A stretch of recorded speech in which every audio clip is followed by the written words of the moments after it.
어느 날 친한 두 친구가 길에서 만났어요. 한 친구가 말합니다. 3주 전에 우리 할머니가 돌아가셨는데 나한테 2억 원을 유산을 주셨다. 자랑을 하는 겁니다. 그러니까 같이 있던 친구가 야 좋겠다, 부럽다, 부자네.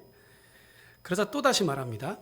2주 전에는 외삼촌이 돌아가셨는데 3억을 주셨어. 또 친구가 부럽잖아요. 야 좋겠다, 너 진짜 부자구나. 그런데 자랑하는 이 친구가 여기서 끝이 아닙니다. 지난주에는 고모님이 돌아가셨는데 1억을 주셨어. 그럼 6억이 됐네? 야, 진짜 부럽다. 나 좀 주라. 뭐 이렇게 대화를 했어요. 그런데 이 6억을 받은 친구가 전혀 뭐 기뻐하거나 뭐 즐거워하거나 만족하는 표정이 아니에요. 떨떠름해요. 오히려 불만이 가득한 볼멘 소리를 합니다. 그러자 친구가 이상하게 여겨서 물었습니다. 야, 너 그렇게 많은 유산을 받았는데 즐겁지 않냐? 기쁘지 않냐? 너는 왜 이렇게 불만하냐? 불만만 가득하냐? 그랬더니 이 친구가 이렇게 말하더랍니다. 이번 주에는 아무도 안 돌아가셨거든. 감사할 줄 모르는 세대입니다. 도대체 얼마나 받아야 만족하고 감사하고 얼마나 돌아가셔야 감사할 수 있을까요? 초등학생들이 슬기로운 생활 시험을 보면서 이런 문제가 있었대요. 옆집 아주머니께서 사과를 주셨습니다. 뭐라고 대답해야 할까요? 5글자인데 깍두기 칸이 이렇게 5개 돼 있었어요. 뭐라고 말할까요, 여러분? 근데 이 아이가 이렇게 말했어요. 뭘 이런 걸 다. 또 다른 문제도 있어요. 부모님은 우리를 왜 사랑하실까요? 왜? 근데 이 친구는 이렇게 대답했습니다. 그러게 말입니다. 그래가지고 다음 시험에 또 똑같은 문제 냈어요. 옆집 아주머니께서 사과를 주셨습니다. 뭐라고 대답해야 할까요? 5글자. 역시 깍두기 칸으로. 예. 이 친구가 이렇게 대답했습니다. 깎아주세요. 깎아서 벗겨서 껍질을 깎아달라고요. 멕시코 어느 마을에 아주 희한한 곳이 있는데요. 온천이 나오고 냉천도 함께 나오는 그런 지역이 됩니다. 바로 옆에 붙어가지고 이쪽에서는 온천이 나오고 이쪽에서는 냉천이 나오는 거예요.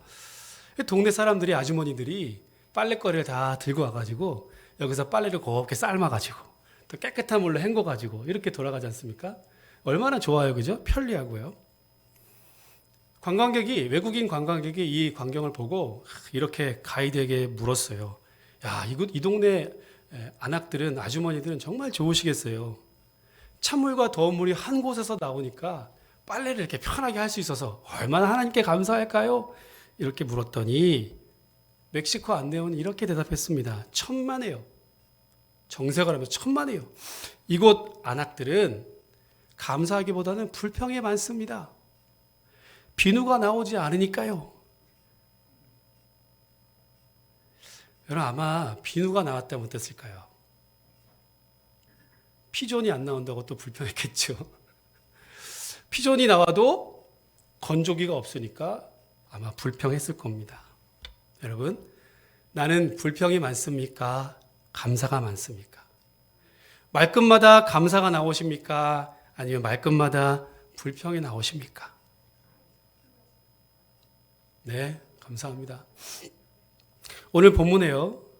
비슷한 이야기가 비유가 아니고 실제로 있었던 이야기가 나오는데 11절에 보니까 예수님께서 예루살렘을 가시려고 사마리아와 갈릴리 사이로 지나가셨다.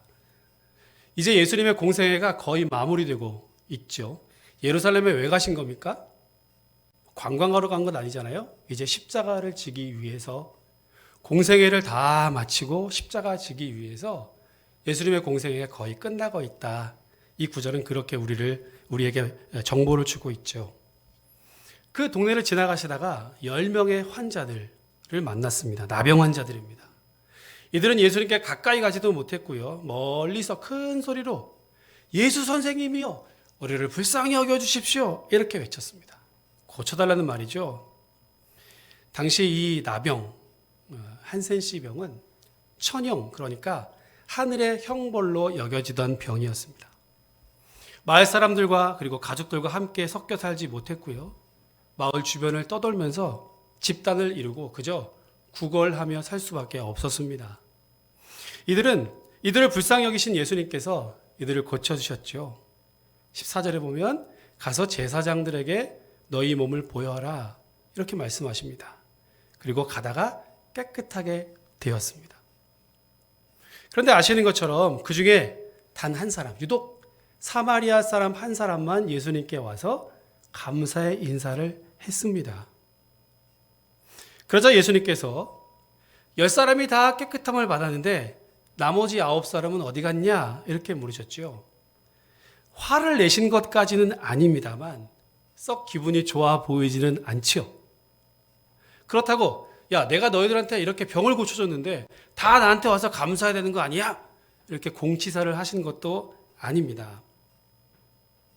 오늘 이 예수님과 사마리아 사람의 짧은 대화 가운데 감사를 잃어버리고 하나님의 은혜를 알지 못하는 이 시대 오늘 저와 여러분들에게 배워야 할, 우리가 함께 배워야 할, 묵상해야 할 이 감사에 관한 귀한 교훈이 들어 있습니다. 그 첫 번째는요, 당연한 것이 하나도 없기 때문에, 아무것도 없기 때문에 감사해야 합니다. 여러분 15절부터 18절까지를 읽어보도록 하겠습니다. 15절부터 18절입니다. 시작. 그 중에 한 사람이 자기가 나은 것을 보고 돌아와 예수의 발 아래 엎드려 감사하니 그는 사마리아 사람이라. 예수께서 대답하여 이르시되 10사람이 다 깨끗함을 받지 아니하였느냐? 그 9은 어디 있느냐? 이 이방인 외에는 하나님께 영광을 돌리러 돌아온 자가 없느냐 하시고 아멘. 여러분 왜 감사해야 한다고요?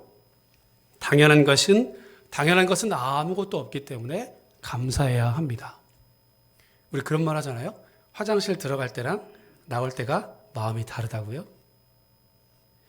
이 10명의 나병 환자들이 얼마나 간절한 마음으로 예수님께 부르짖었을까요? 그동안 얼마나 힘든 삶을 살았을까요? 여러분 상상해 보십시오. 어쩌면 육체적인 고통도 고통이겠지만 가족들로부터, 이웃들로부터, 사회로부터, 가정으로부터 버림받고 소외되고 격리되었다는 것. 이것이 아마 이들에게는 더 큰 고통이고 괴로움이었을 것입니다.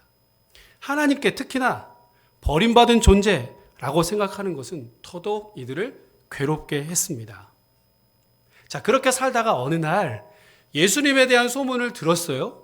그리고 그 예수님이 자기네 마을로 들어오신다는 겁니다.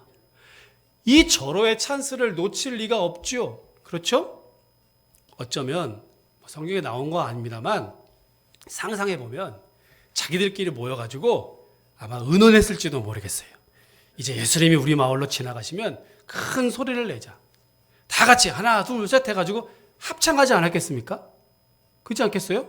저 멀리서도 예수님한테 자기의 목소리가 들려야 하니까 아주 큰 소리로 합창을 했을 겁니다. 작전을 짰겠죠 아마.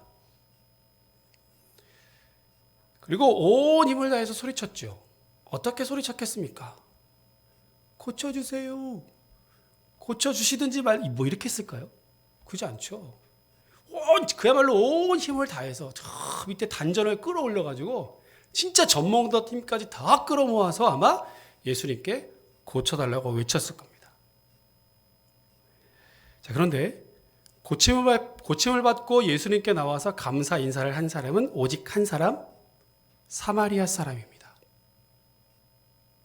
왜 굳이 본문은 이 사람을 사마리아 사람이라고 이 사람의 출신을 밝히고 있을까요? 나머지 9명은 어떤 사람들일까요? 역시 자세히 나와 있진 않지만 그래서 뭐라 특정해서 말할 수 없지만 사마리아인과 대비되는 유대인이었을 가능성이 많겠죠. 예수님도 후에 이 이방인만 와서 감사했느냐 이렇게 말씀하신 것으로 보아 나머지 9사람은 유대인이 틀림없습니다. 그러니까 똑같이 치유를 받았지만 9사람의 유대인은 감사를 몰랐고요. 한 사람 이방인 사마리아 사람만 감사했습니다. 그러니까 예수님께서 그 9은 어디 갔냐 이렇게 물으신 것은 이 유대인들의 불신앙을 지적하신 겁니다. 우리가 잘 알고 있는 것처럼 바리새인과 서기관들은 유대인의 혈통이고 자기들이 선민이기 때문에 당연히 구원받은 것으로 여기고 있지 않았습니까? 하나님의 언약과 계시를 먼저 받은 선민, 이것은 곧 구원받은 사람이라고 하는 공식을 가지고 있었습니다. 확신을 가지고 있었어요. 그래서 감사할 줄을 몰랐던 겁니다. 당연한 것으로 여기고 있으니까 감사할 이도 없습니다. 그렇지 않습니까? 그런데 반대로 이 사마리아 사람 말이에요. 이방인이지요. 당연히 병 고침 받을 것도 생각하지 못했을 것이고요. 구원과는 나는 멀리 떨어져 있는 사람이다. 나는 구원받지 못하는 사람이라 라고 생각했을 겁니다. 그런데 병 고침을 받고 구원함도 받았습니다. 당연히 여기면 감사가 없습니다. 반대로 생각지도 못했는데 무언가 나에게 주어지면 얼마나 감사하던가요?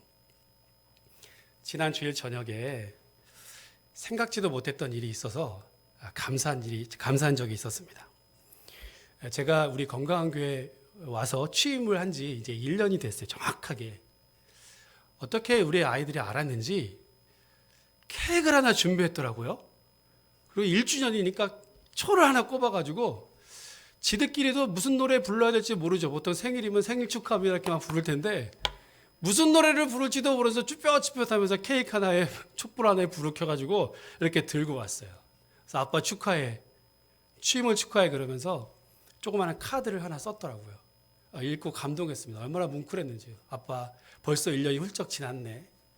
그러면서 여기까지 잘했는데 앞으로도 더 잘하자. 우리 큰놈 뭐래더라? 명예롭게 은퇴하자 그랬나? 하여튼 뭐 그런 얘기를 써가지고 감동도 받았지. 울다가 웃다가 하여튼 그랬습니다.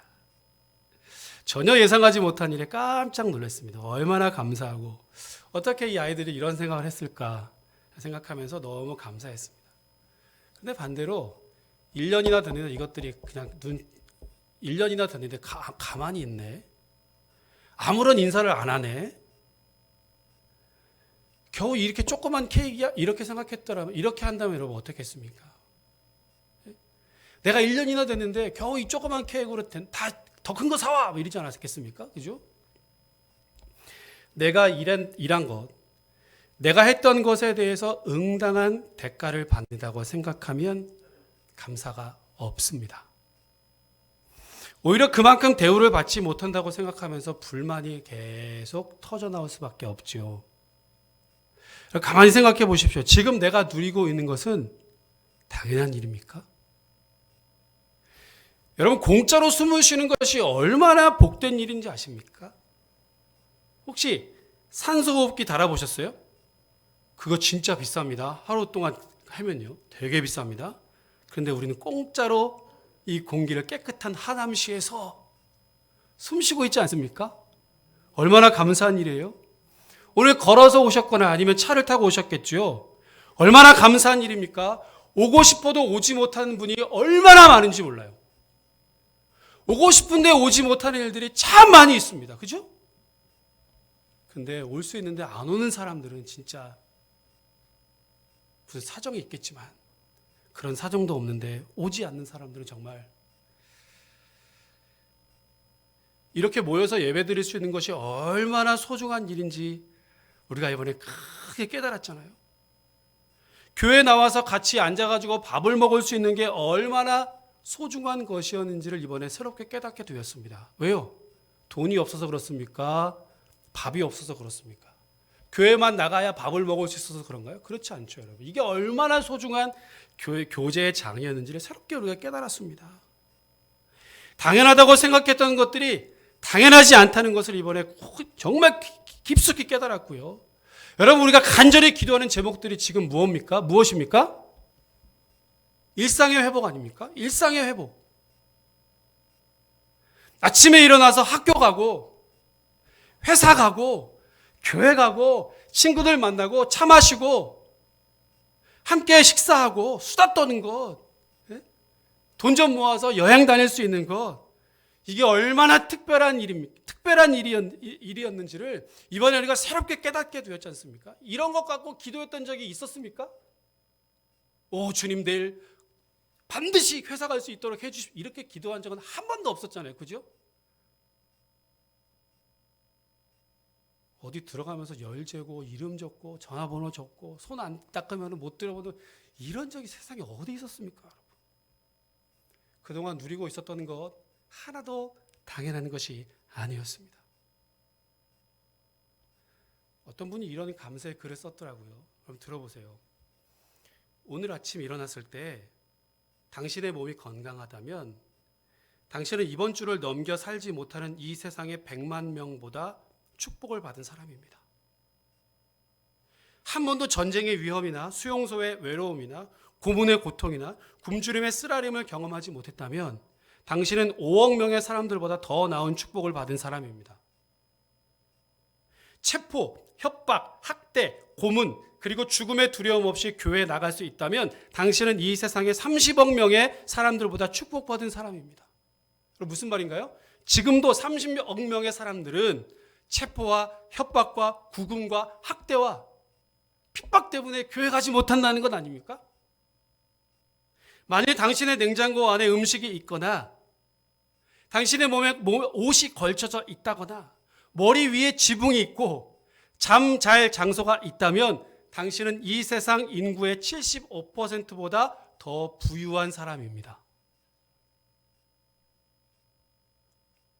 통장이나 지갑에 돈이 있거나 집 어딘가에 작은 그릇 안에 동전이 몇 개 있다면 당신은 이 세상 8% 상위에 있는 부자입니다. 또 부모가 아직 살아 계신다면 복이 드문 축복을 입은 사람입니다. 하지만 당신이 고개를 들고 얼굴에 미소를 띠고 감사할 수 있다면 당신은 그야말로 놀라운 축복을 받은 사람입니다. 왜냐하면 대부분이 그렇게 할 수 있는데도 하지 않기 때문에 그렇습니다. 만일 당신이 다른 사람의 손을 잡아주거나 안아주거나 누군가의 어깨에 손을 얹어준 것 역시 축복을 받은 것입니다. 왜냐하면 당신에게서 치유가 나갔기 때문입니다. 그리고 이 메시지를 듣고 있는 당신은 이미 2배의 축복을 받은 사람입니다. 당신 아닌 누군가가 당신을 생각하고 있기 때문이고 이 세상에 20억이 넘는 글을 읽을 줄 모르는 사람들 속에 당신이 속해 있지 않기 때문입니다. 글을 못 읽어서 이런 축복의 말을 읽을 수 없는 사람이 20억 명이 넘는데 우리는 적어도 그 정도는 아니잖아요. 지금 내가 누리고 있는 모든 것, 당연한 것은 하나도 없습니다. 아무것도 없습니다. 반 아사리온, 참새 한 마리가 2분의 1 아사리온에 팔립니다. 그런데 그것도 하나님의 허락이 없이는 땅에 떨어지지 않는다고 했어요. 무슨 말입니까? 이 세상 모든 만물들이 다 하나님의 손에 있고 하나님의 크신 경륜과 계획 가운데 들어있다. 여러분 왜 감사해야 합니까?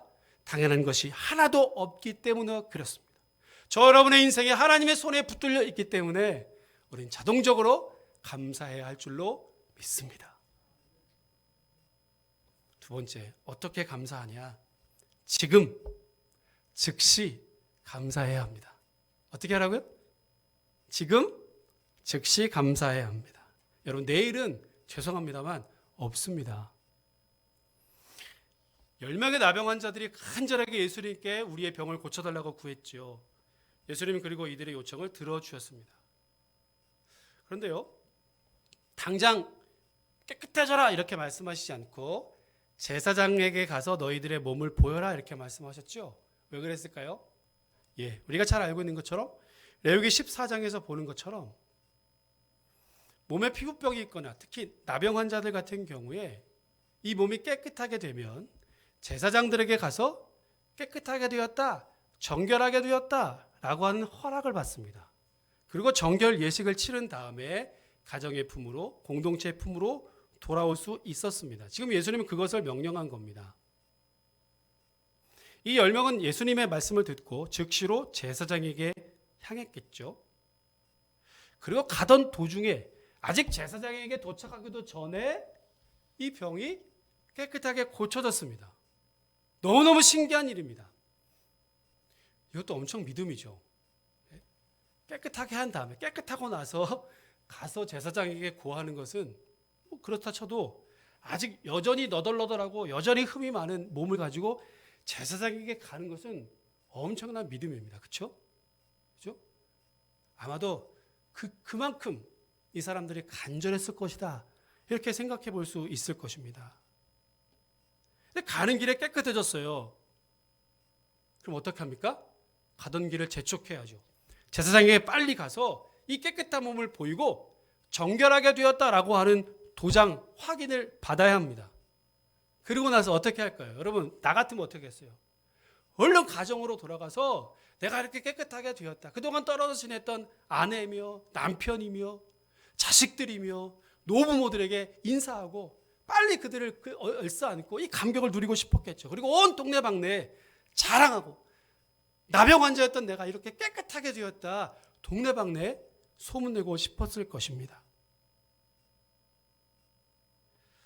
아마 그러느라고 예수님께 감사 인사하는 것을 깜빡 잊었을지도 모릅니다. 또 어떤 사람들은 화장실 들어갈 때랑 나올 때 마음이 다르다고 그 사이에 싹 잊어버리고 내가 어떻게 고침받았는지 싹 잊어버린 사람도 아마 있었을 거예요. 어떤 사람은 다 그러진 않았겠지만 어떻게 예수님께 빈손으로 갈까? 케이크 하나라도 준비하고 초라도 하나 켜가지고 주님 감사합니다. 내일 잘 준비해서 가야지. 백화점 가가지고 예쁜 선물 사가지고 내일 예수님께 인사하러 가야겠다. 아마 이런 사람들도 있었겠죠. 그런데 그 중에 한 사람 가는 길에 깨끗해졌어요. 그죠? 그 즉시 길을 돌이켰어요. 제사장에게로 가지 않고 예수님께로 다시 돌아가면서 큰 소리로 하나님께 영광을 돌렸습니다. 이 사람은 병이 나은 즉시 예수님께로 돌이킵니다. 아마도 제사장에게 가는 것보다 가족의 품으로 빨리 돌아가는 것보다 예수님께 가는 것이 훨씬 더 중요한 일이라고 하는 것을, 이것이 더 시급하다라고 하는 것을 이 사람은 알았던 겁니다. 그동안 이방인으로서 나병 환자로서 얼마나 철저하게 소외당하고 외롭고 힘들게 살았어요? 특별히 구원과는 나는 상관없다라고 생각했을 것입니다. 그러니 더 감사가 넘쳐 나왔을 거예요. 예수님 말씀을 듣고 즉시로 순종한 것까지는 다 좋았습니다. 그런데 즉시로 예수님께 다시 돌아가 감사 인사를 했더라면 훨씬 더 좋았을 뻔했습니다. 여러분, 내일이면 늦습니다. 감사의 표현은 지금 바로 여기서 해야 합니다. 미루다가 타이밍을 놓치고요. 그 의미도 퇴색합니다. 내일 해야지, 다음 해야지 하다가 여러분 잊어버린 경우도 많죠. 이제 와가지고 뭘 그렇게까지, 이런 경우도 얼마나 많습니까? 경험적으로 우리가 그렇잖아요. 혹시 감사한 일이 있어서 하나님께 헌금해야겠다라고 생각하다가 감사헌금을 준비했는데 여러분 이 마음을 미루다가 빠뜨리거나 아까운 생각이 혹시 들지 않던가요? 저는 그렇던데요. 그 즉시로 11조를 떼어놓지 않으면 그 다음 주에 드리려면 괜히 아까운 생각이 들고, 그렇지 않습니까? 감사헌금뿐만 아니라 11조뿐만 아니라 우리의 헌신도 우리의 봉사도 다 마찬가지입니다. 지금 내가 하나님께 받은 은혜들을 생각하고 감사할 때 지금 바로 여기서 헌신하고 충성하고 감사를 표현해야 합니다. 내일이 올지 안 올지 누가 장담합니까? 내일이면 늦으리. 여러분 기억하십시오. 내년에 감사해야겠다. 내년에 다시 해야 되겠다. 이렇게 생각하다가 시간이 다 가버립니다. 감사와 사랑의 표현은 언제 하라고요? 오늘, 지금 바로 하셔야 합니다. 세 번째요. 감사가 더 큰 감사를 낳습니다. 19절 말씀을 함께 읽어보겠습니다. 19절입니다. 시작. 그에게 이르시되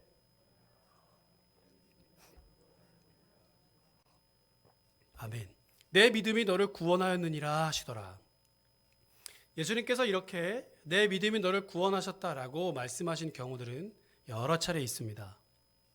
누가복음 8장에서 우리가 혈루병 12해 동안 12년 동안 혈루병 걸렸던 여인에게도 내 믿음이 너를 구원하셨다 예수님 말씀하셨고요.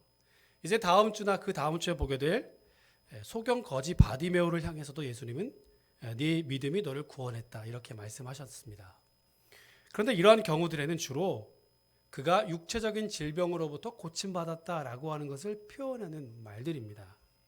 자, 그런데 유일하게 감사했던 이 한 명의 사마리아 사람에게는, 이 나병 환자에게는 명백하게 그 영혼이 구원을 받았다라고 선포하고 있습니다. 나병 환자들, 나병에서 노임받은 것은 10명 모두이지요. 그러나 보다 더 중요한 것은 이보다 더 중요한 영혼의 구원은 단지 이 한 사람, 사마리아 사람에게만 경험될 수 있었습니다. 육체적 구원이 반드시 영혼의 구원하고 연결되는 것은 아니지 않습니까?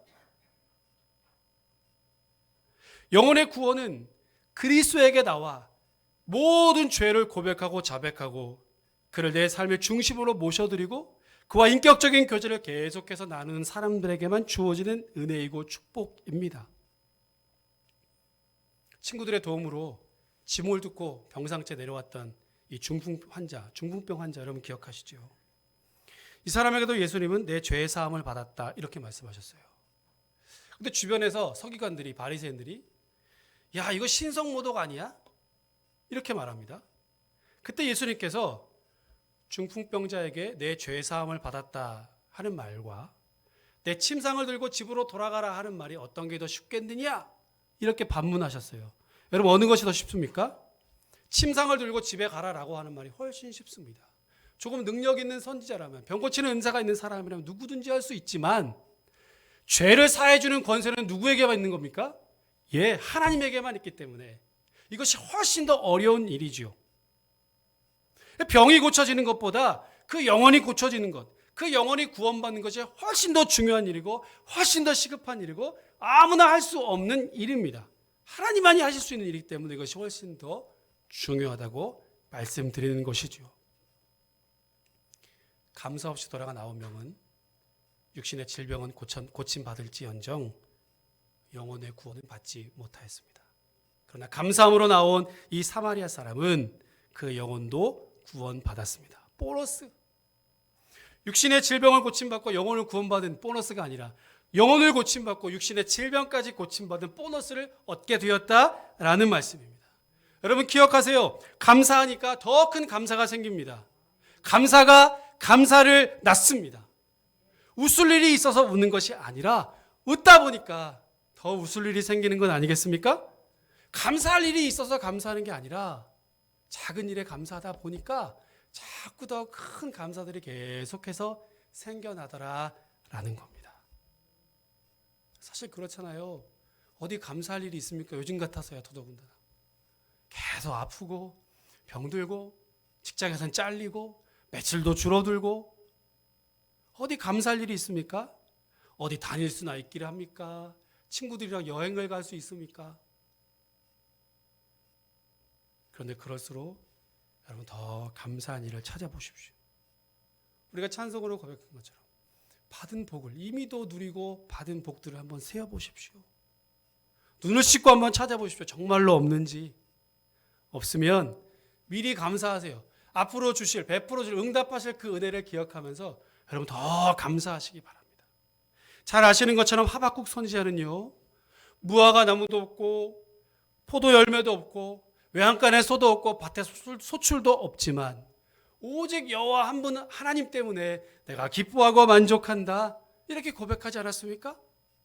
다니엘은요 3장 17절에서요 왕이여 우리가 섬기는 하나님이 계시다면 우리를 맹렬히 타는 풀무불 가운데에서 능히 건져내시겠고 왕의 손에서도 건져내시리이다. 그러나 그렇게 하지 아니하실지라도 왕이여 우리가 왕의 신들을 섬기지도 아니하고 왕이 세우신 금신상에게 절하지도 아니할 줄을 아옵소서. 그리 아니하셔도 그렇게 하시지 않으셔도 무슨 말이에요? 맹렬히 타는 풀무불 속에서 나를 건져주시지 않아도 사자들의 입속에서 나를 건져주시지 않아도 내가 불에 타 죽더라도 사자들의 먹이가 되더라도 나는 하나님을 찬송하겠습니다. 하나님을 배신하지 않겠습니다. 주 앞에 감사하겠습니다. 이런 고백 아니겠어요? 사랑하는 건강한 교회 성도 여러분 얼마나 감사하고 계십니까? 혹시 이 어렵고 힘든 일 때문에 감사를 잃어버리셨습니까? 감사는 마땅히 돌아가야 할 하나님의 몫을 내가 가로채는 것입니다. 감사하지 않는 것은 그 중간에 내가 껴서 그 모든 것을 내 몫으로 돌리는 심각한 범죄 행위입니다. 당연한 것은 하나도 없습니다. 내일도 없습니다. 그러니 오늘 지금 즉시로 하나님께 감사해야 합니다. 감옥 그리고 수도원, 감옥과 수도원의 차이를 여러분 혹시 아시나요? 감옥이나 수도원이나 마찬가지로 자유도 없고요. 거친 음식을 먹어야 하고 어쩌면 힘들게 노동을 해야 되고요. 잠자리도 험하죠. 거칠지요. 음식도 그렇습니다. 별로 생활의 차이는 없습니다. 그런데 감옥과 수도원의 차이는 불평을 하느냐 감사를 하느냐의 차이입니다. 불평하면 거기가 고대광실에 살아도 좋은 음식 먹어도 감옥이고 지옥 같을 것이고요. 비록 힘들고 어렵게 살지만 거친 음식을 먹고 불편하게 살아가고 있지만 감사하면 거기가 수도원이고 거기가 천국인 줄로 분명히 믿습니다. 감옥을 살고 싶은 분은 아무도 없을 것 아니겠어요? 여러분 그렇다면 늘 감사함으로 천국을 사시기를 주의 이름으로 축복합니다. 작은 일에 감사함으로 더 큰 감사들이 우리의 삶 가운데 샘솟듯 솟아나는 건강교회 모든 성도들의 삶이 되시기를 주의 이름으로 축원합니다. 기도하겠습니다. 하나님 아버지, 힘들고 어려운 시대를 살아가며 특별히 코로나 전국을 살아가며 잠시 감사의 제목들을 잃어버렸던 우리를 다시 깨우시고 이 귀한 말씀 우리에게 허락하여 주시니 참으로 감사합니다. 지금 즉시 작은 일에 감사함으로 더 큰 감사의 제목들이 우리의 삶 가운데 샘솟듯 일어날 수 있도록 하나님의 은혜를 더하여 주옵소서. 지금까지 누렸던 모든 것들이 하나도 그 무엇도 당연하지 않은 것을 기억하여 날마다 감사의 고백들이 우리의 입술에서 떠나지 않게 해 주옵소서. 감사를 드리옵고 예수님 이름으로 기도합니다. 아멘.